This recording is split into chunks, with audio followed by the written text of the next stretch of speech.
I remember the first time I arrived in the chapel, it was a kind of poor building.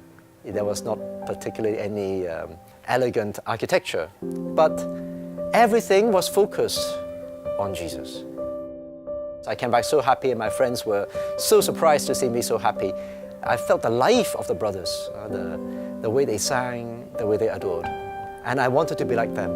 And I would say that that was the starting point of my vocation, of wanting to consecrate my life to God. I was working in India for 8 years, and I was also involved in the youth ministry. And this particular priest of St. John used to come and help us out. And I was attracted by his witness of poverty, his habit, and also the reverence in the way he celebrated the Holy Mass.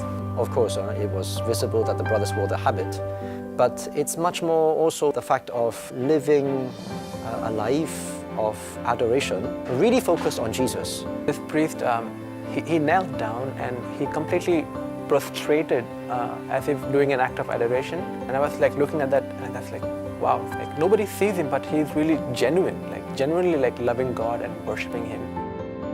Your vocation is not in some years down the line.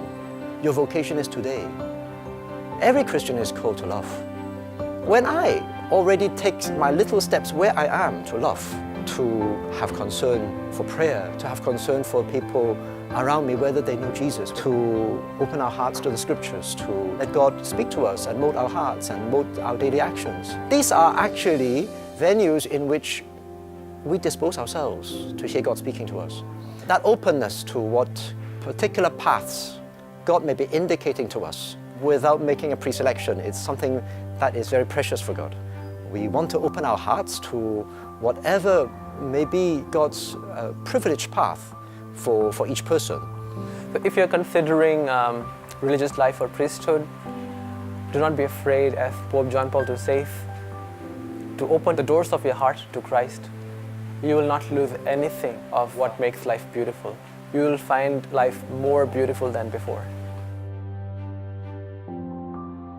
You can come and join us for a time of prayer, for a Mass, and present yourself. We'll invite you to lunch, and there's nothing better than to just come and see and to discover whether Jesus is calling you to serve Him and to serve mankind, to serve the Church in our way, in the way of the beloved disciple.